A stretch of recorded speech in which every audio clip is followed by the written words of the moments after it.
สวัสดีค่ะเปิ้ลนะคะแม่บ้านตุรกีค่ะวันนี้มากับขนมปังแพรช็อกโกแลตนะคะสูตรนี้เป็นสูตรเล็กๆนะคะที่ทำง่ายมากๆค่ะนวดมือด้วยนะคะแล้วก็ความนุ่มก็แบบนี้เลยนะคะวิธีทำไม่ยากเลยค่ะแต่ก่อนจะไปชมวิธีทำนะคะอย่าลืมกดติดตามนะคะจะได้ไม่พลาดวิดีโอใหม่ๆค่ะเดี๋ยวเราไปชมวิธีทำกันเลยนะคะใส่นมลงในอ่างผสมค่ะน้ำมันพืชสามารถใช้เนยแทนน้ำมันพืชได้นะคะ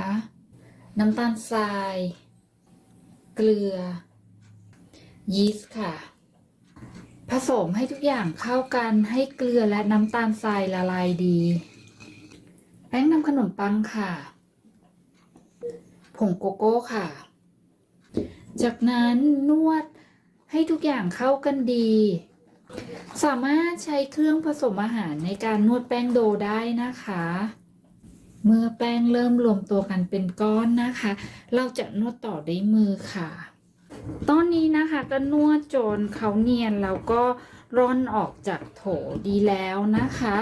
แป้งหลังจากนวดไปสักพักหนึ่งเขาจะไม่แฉะเหมือนแรกๆแล้วนะคะจากนั้นเราจะรวบแป้งให้เป็นก้อนแล้วพักแป้งค่ะระยะเวลาพักแป้งขึ้นอยู่กับอุณหภูมิห้องของแต่ละบ้านด้วยนะคะทั้งนี้อากาศร้อนแป้งขึ้นไวอาจจะใช้เวลาไม่ถึง1 ชั่วโมงอากาศเย็นแป้งขึ้นช้าอาจจะใช้เวลามากกว่า1 ชั่วโมงนะคะดูให้แป้งขึ้นเป็นเท่าตัวใช้ได้ค่ะพักแป้งค่ะตอนนี้พักแป้งครบ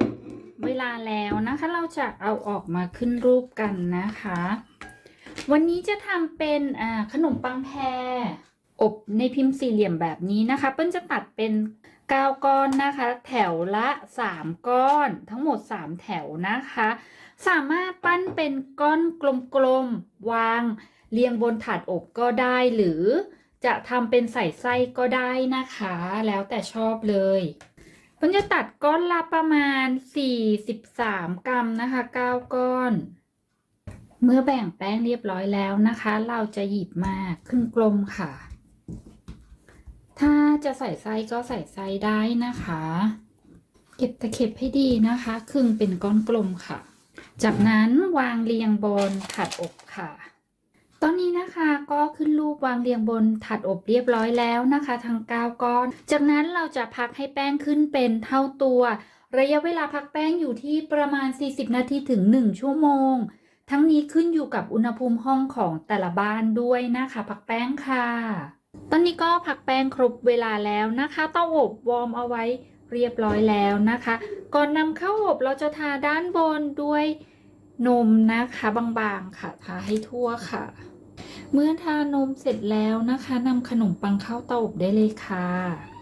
ขนมปังอบสุกออกมาแล้วนะคะสีสวยน่าทานมากๆเลยจากนั้นนะคะด้านบนทาทันทีด้วยนมค่ะ